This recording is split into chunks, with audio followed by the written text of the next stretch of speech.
Hello and welcome to Addicted to Lacrosse. This is Season 3, Episode 19. Today is Monday, May the 9th, 2016. My name is Graham Perro. With me tonight is Melissa Daphne. Tyler Fitch is hopefully going to join us later, but I'm not sure about that. Bunch of things to talk about tonight. Obviously, two really exciting playoff games, and we're down to the Final Four now, so we'll get into that a little later. First off, I want to start off with something that's new in the NLL this offseason, this postseason, that is, that I didn't see an awful lot of fanfare for. I kind of figured the league would be making a big announcement about this, but they kind of said, here's this new thing, so go look at it. There's a new website called NLLTV.com, which seems to be the new streaming video provider for the league. So basically, the league said all playoff games will be available on this website and go. And they didn't really say much more about it other than they named the name of the company, which was New Lion, I believe is what they're called. And that will be their new streaming provider. And I guess this company also does Major League Soccer, which is, of course, where Commissioner Sakevich is from. So he probably is familiar with them from his time there. But I believe they do the NBA and the NFL and a bunch of other leagues as well. So it sounds like they've got a company that really knows what they're doing. Both of the games were available on this new service. They were free. I wasn't able to actually watch either of the games live, so I don't know what that was like. But I did watch a replay, which in itself is a pretty awesome thing, because that certainly wasn't available anytime earlier this year. So the Minnesota New England game is available on Not Minnesota. Did I say Minnesota? Good Lord. Yeah, okay. So the Georgia New England, the Minnesota Philadelphia game on Friday on, if you go to LTV.de, that right there, the Colorado Calgary game is not there for some reason. Yeah, so like I said, this seems like a kind of a big deal. The NLL is switching providers and got their own channel and everything, and there's replays available. So my guess is this is something that the new commissioner wanted to get in place, and he said that a number of times. He wanted to make sure that they had a streaming video partner that would work going forward. And so my guess is he's been working on that since he came into his office, and they're kind of trying it out over the playoffs and see what it's like, see how it works, see what they need to fix, and then during the off season they can fix all those things, and then next season it'll be live and may or may not be a paid service. I don't know. Yeah, so that might be a good thing. You know, I haven't watched anything on it yet, and I can already say I am super impressed. It was already super easy to find the game, get it started. Nothing like dealing with Fox. I mean, ESPN's pretty good. You just usually have to do a few filters. But with Fox, I can never seem to find the games half the time. And I already found the game that I'd want, and I could start watching it right now. If this is any indication, this is awesome stuff. I'm looking forward to watching this.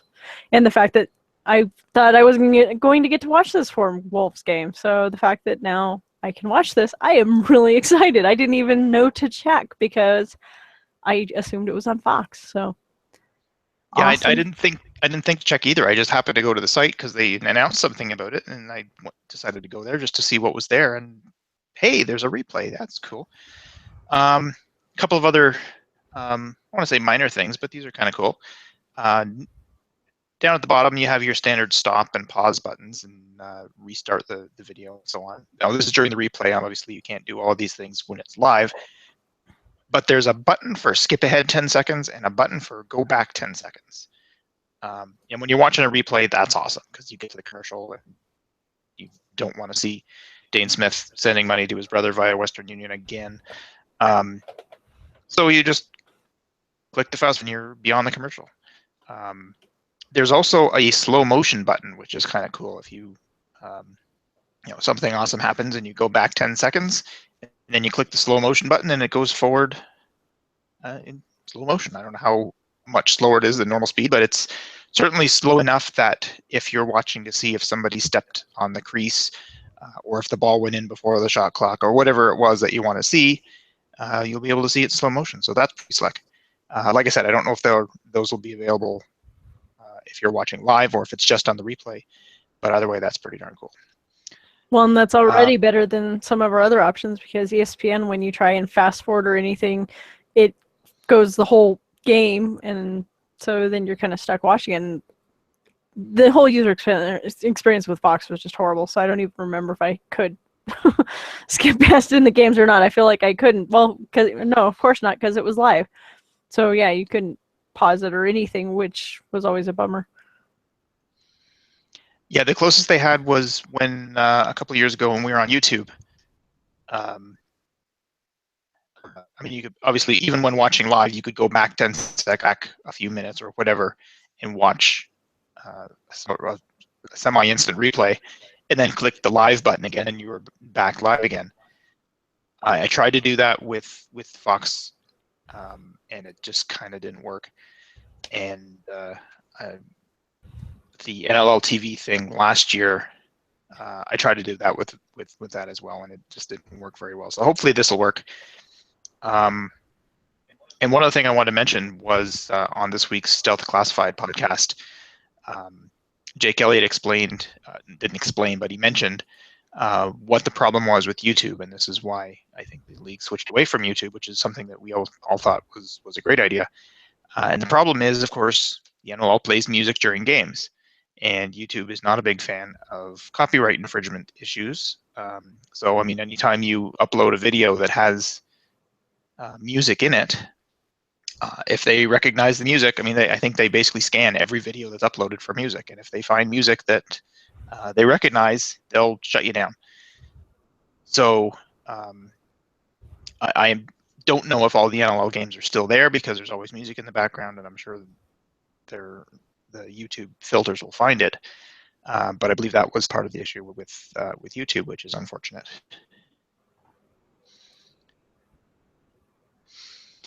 So the other news, and I guess we'll get to the games themselves in a minute, but the other news that was announced once New England won their game is that game one of the division final series in the East will be Buffalo at New England, which will be next Monday night, which is obviously odd. This will be the first Monday night game in NLL history.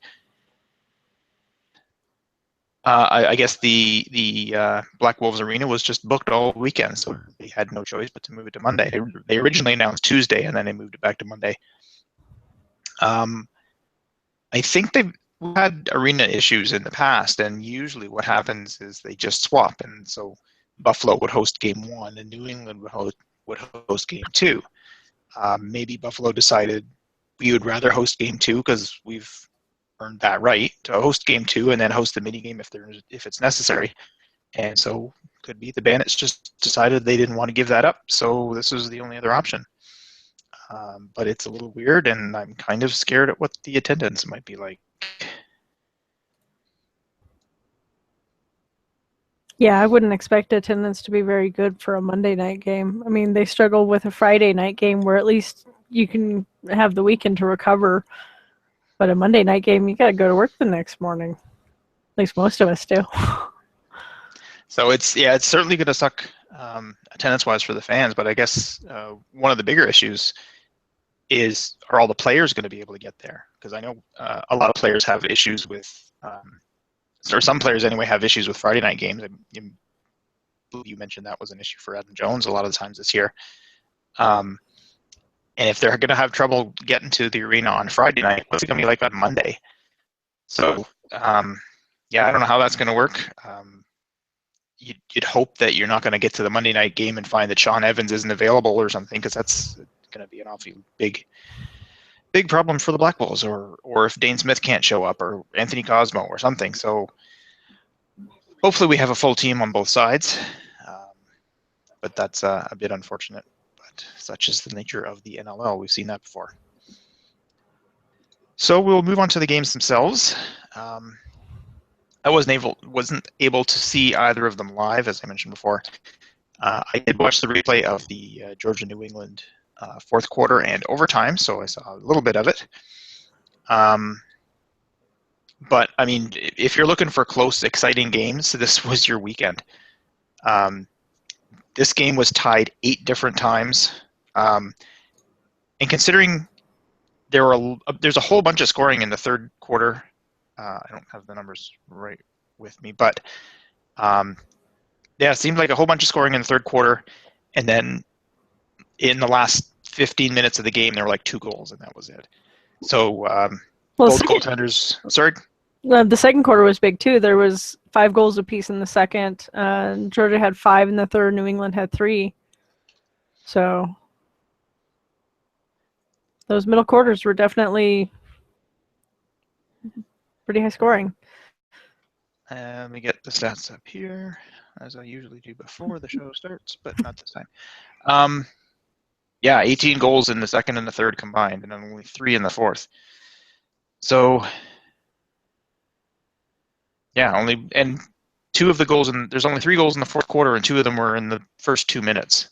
So, yeah, so the goaltending and the defense really came through in the fourth quarter until overtime when Sean Evans managed to sneak one by Brody McDonald, and that was the end of it.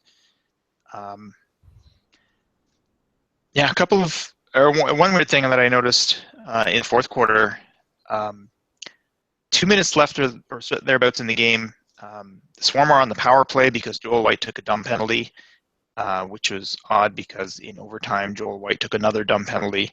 I mean, pretty much any penalty in overtime is a dumb penalty, but this was particularly dumb. And both of those cases led to a goal. Actually, sorry, the first one didn't lead to the goal, but the overtime one did. But in any case, the Swarm are on the power play. The Black Wolves get possession after a Swarm shot. They run down in transition, and almost immediately they take a shot. And it's not like whoever was there had a really great view, or they decided this is, this I got a breakaway or something like that. It was a shot through traffic. It wasn't that great a shot, but if you're killing a penalty in the late minutes of a tied game, don't you want to kill off that penalty? Don't you want to run around for 29 seconds and then take a shot? That would make sense to me. Maybe there's something about that I'm missing, but that's what I thought. The crowd was pretty loud, judging by the video feed anyway, but it sounded pretty darn loud there, so that was good to hear. And so what was the attendance?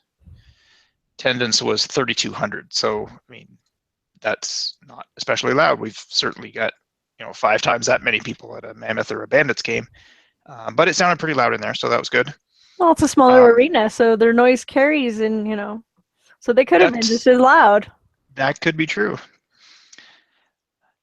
Tyler did mention one thing. He left a note for us here. There was a penalty on Brett Manny with about 3.5 minutes left in the fourth, and what he said could have been a dagger in the Black Wolves season, which is definitely true. Luckily, they managed to, well, luckily for the Black Wolves, that is, they managed to kill off that penalty, and then the Swarm took a dumb penalty, and like I said, with Joel White, they managed to kill that one off. So, yeah, so some smart special teams there in the fourth quarter.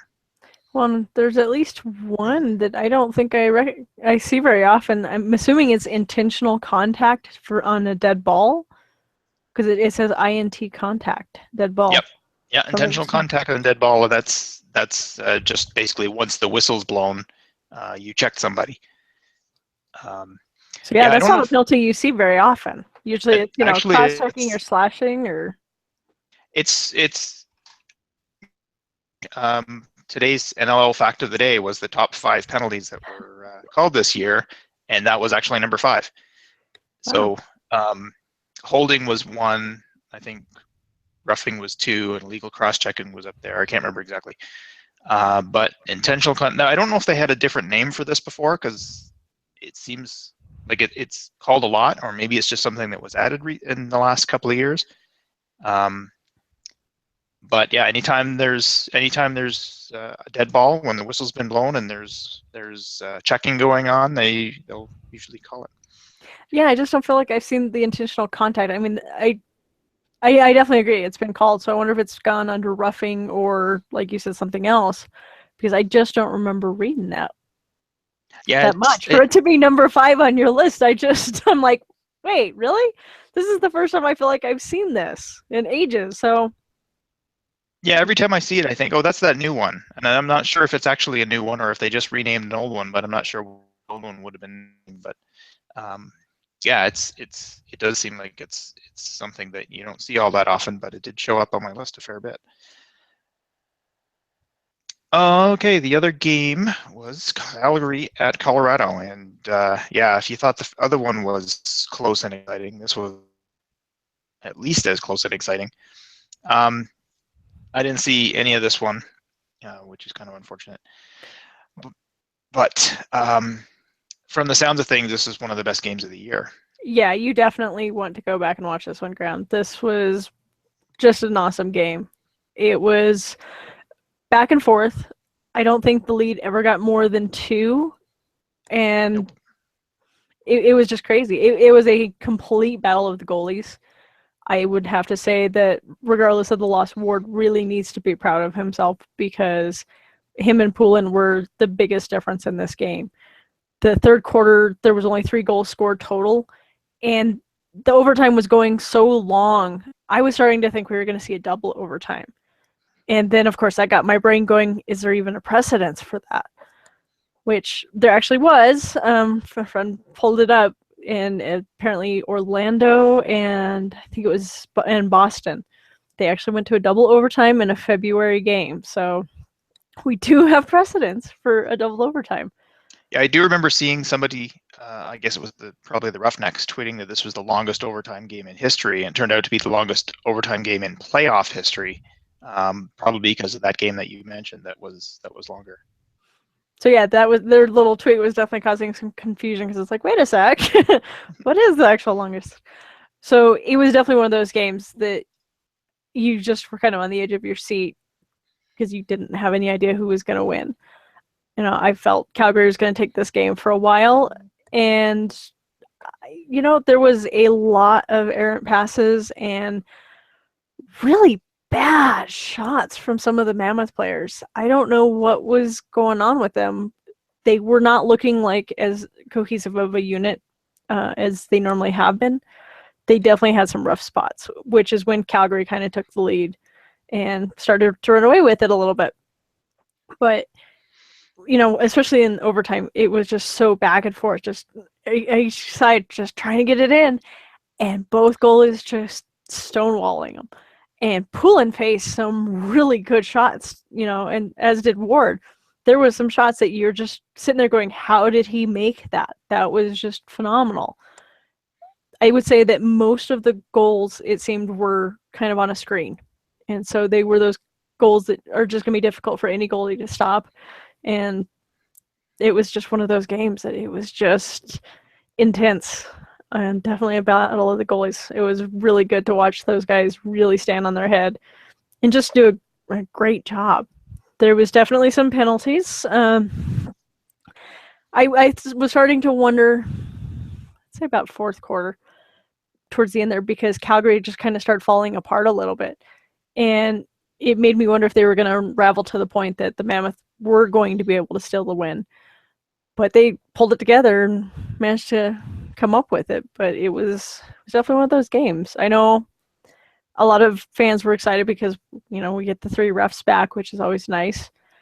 And although there was a lot of things called, Calgary got away with some really blatant too many men a few times. So there was definitely a lot of things not called too for both sides. But it was a good game. So if you haven't watched this one, you need to go and watch this one for sure. Don't miss it. Definitely keep checking the NLLTV.com, and hopefully that one gets put up at some point. I did tweet to the NLL this afternoon and say that game's not there. Is it going to be? But I haven't heard back yet. I know for us in the US, it is on ESPN3. So if you go to ESPN3.com, you can watch it there because I just double checked it earlier today. So I don't know about our Canadian people, but hopefully our Canadian friends can find a spot to watch it too. Well, I will check out tsn.ca and see if it's available there, and if not, I do work for an American company, so if I bring up my VPN, then everybody thinks I'm in Philadelphia. So maybe the ESPN thing will work there. I'll give that a try.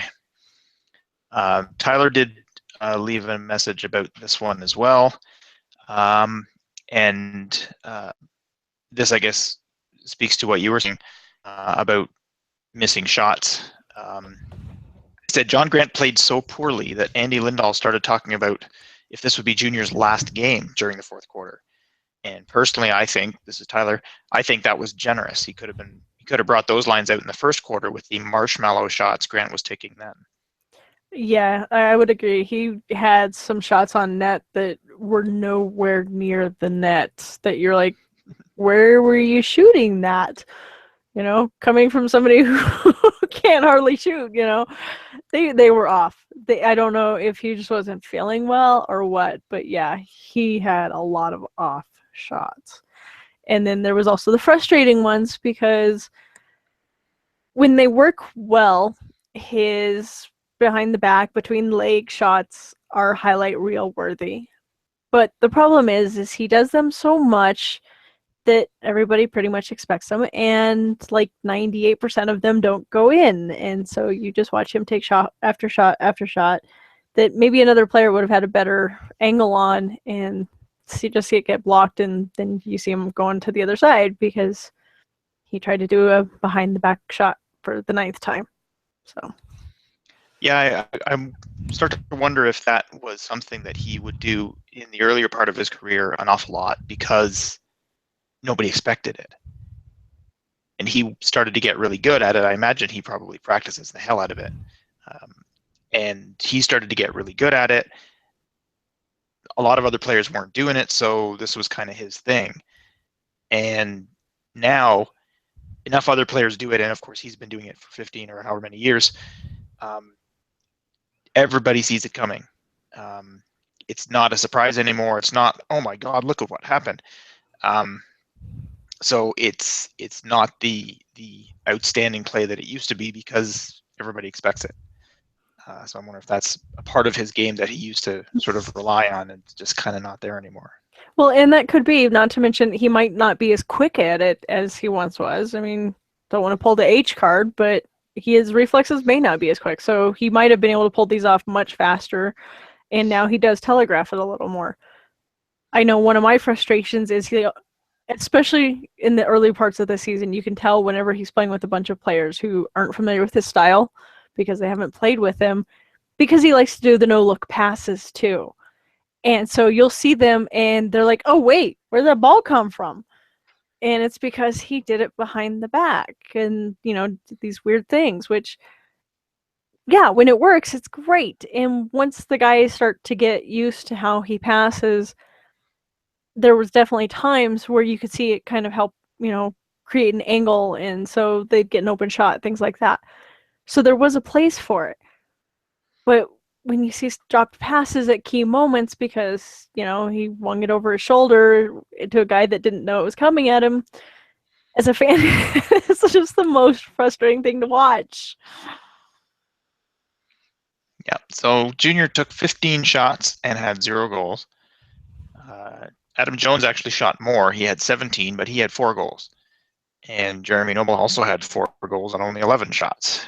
So there was a whole lot of shooting going on there.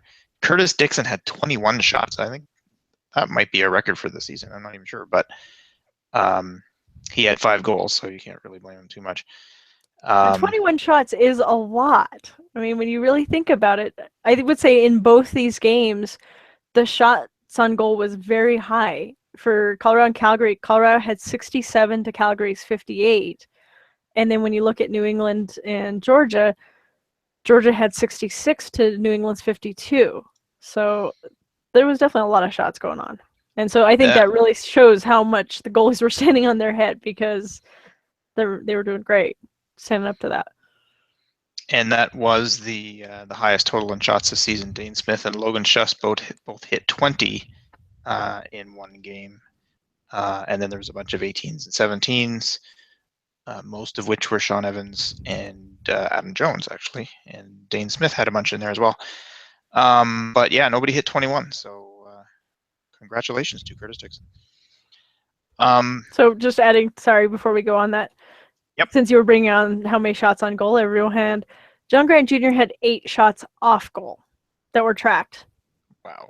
So, yeah, so he essentially had 23 shots around the net and had a goose egg. So 7 shots. That's off net. That's kind of nasty. All right. Oh, another thing that Tyler mentioned, an incredible resurgence by Mike Poulin this season. Totally agree. He was goaltender of the year in 2012, I think, or maybe 2013. And then since then, it's been the Matt Vince show. And Poulin really kind of fell off. I don't know, a couple of years ago, he just kind of fell off and had the really lousy beginning to the season. And they threw Frankie Chiliano in there as a rookie and said, you got to save us because Poulin's not doing so well. And Frankie did a great job. And it looked as if, and I think for that season, it was basically Frankie was the starter and Poulin would back him up every now and again. And he did a pretty decent job in the backup role. And then last year, it was Frankie again. And I think Poulin played a little more. And then this year, it seems to have swapped back again. So Poulin's having an outstanding season, but Frankie's doing a great job as a backup. So, yeah, it's kind of odds what's happened with the Calgary goalies going back and forth. But kudos to Mike Poulin for an outstanding comeback after a couple of off seasons. Well, and I think that just goes to highlight, why you need 2 solid goalies, because one of your goalies may just have an off season. We saw it with Ward. We've seen it.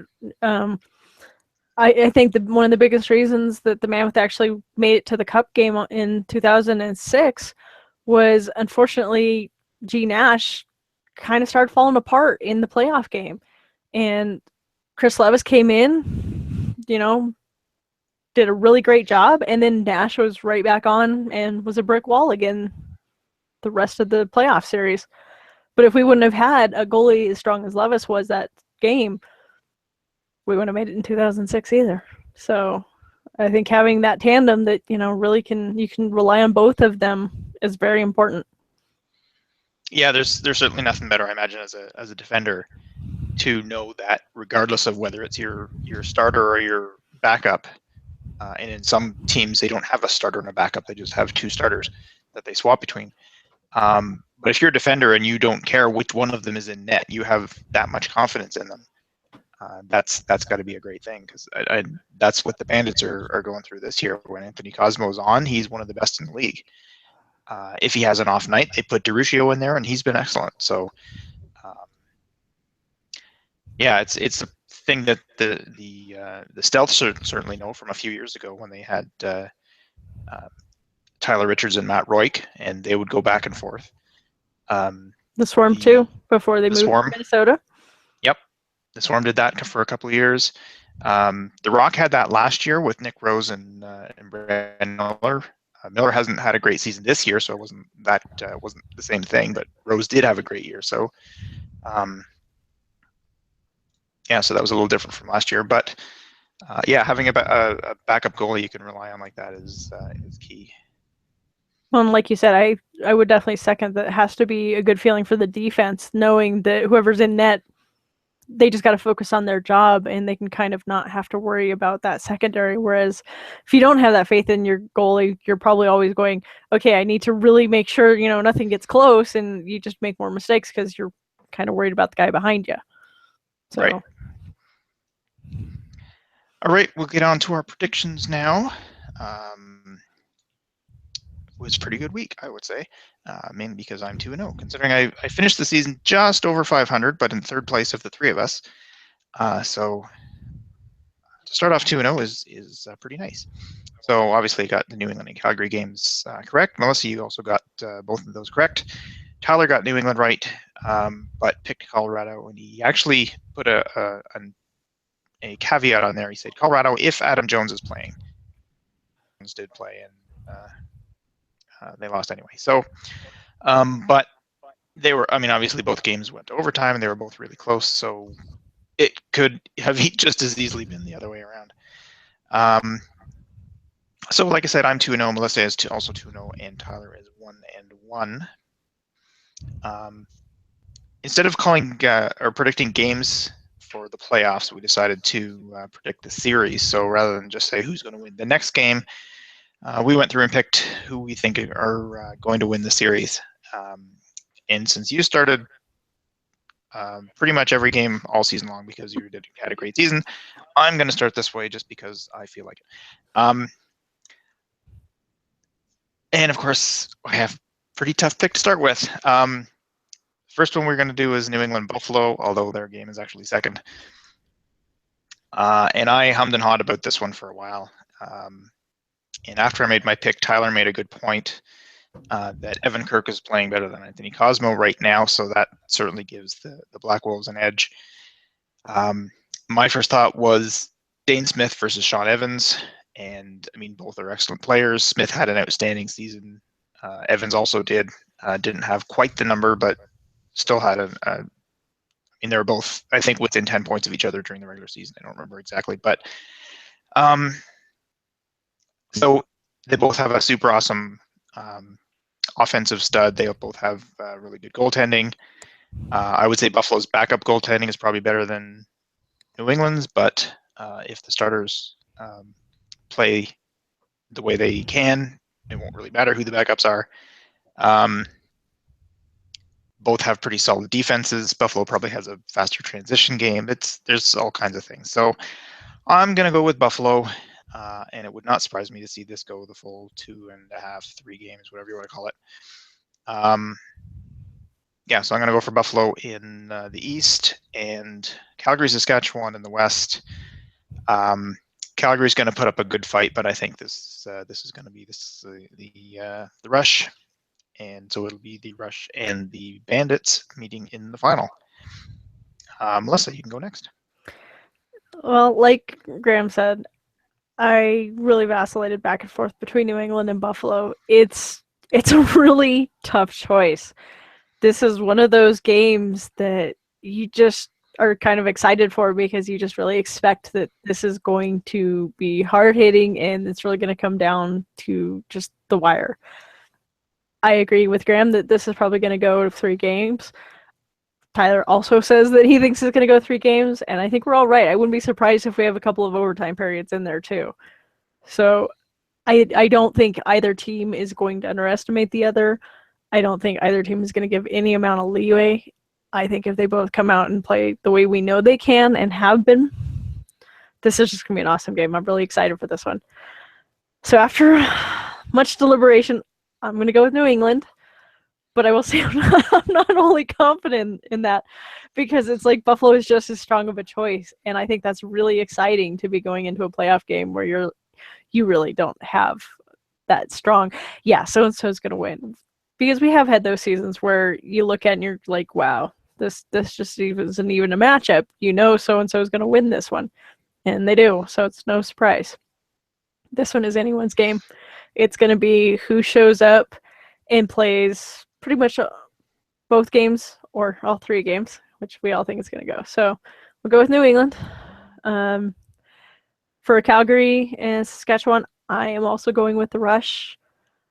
I think Calgary can be a solid team, but I think the Rush just have everything they need going on together right now, and they have pretty much all season. And there's also that part of me that, I do want to see the Rush do really well since the fan base has really embraced them, and I do like the Rush. I really want one of those new jerseys. I love that green, so that's my goal to add for my jersey collection. So the new Rush jerseys. A lot of people seem to be complaining about the green, but I'm really starting to like it as well. I mean, I like the black and silver that the Rush had in Edmonton, but I really like that green bit on the new Rush jersey. So I may have to look for one of those as well. Yeah, it just pops, and I've always had a kind of soft spot since the Rush came into the league for them, and so to see them just doing well, after being the underdogs for so long, and I'm really happy to see them do well. And so all my Calgary friends are like, no, you cannot be cheering for the Rush this weekend. And it's like, sorry, guys. I'm going with the Rush. Just the way it is. You can also say Calgary knocked my team out, so I'm going to cheer against them as opposed to cheer for the Rush. But I do like both teams. I don't think anybody would blame me for that either. Yeah, they may not, but I like both teams. But I am going to go with the Rush. All right, and we do have Tyler's picks here. He said New England in 3. And as I said, Evan Kirk is doing better than Cosmo right now. So both of you guys took New England. I went with Buffalo. But all three of us have gone Saskatchewan. Tyler actually said Rush in 2. Yeah, so I guess we all think Saskatchewan will be representing the West, and 2/3 of us think New England will be representing the East. So I guess the question next is when the heck are we going to record next week? It might be, seeing as the Monday night, and a couple of us are busy on Tuesday night and Wednesday night. We may just record on Monday night after the game, which will be fresh in our minds, and we'll all be able to watch it. And so we may not be recording till 9:30 or 10 or thereabouts Eastern time next Monday night. Yeah, so that will do it. This has been another episode of Addicted to Lacrosse. For Melissa and the absent Tyler, I'm Graham. Thanks for listening, and we will see you next week.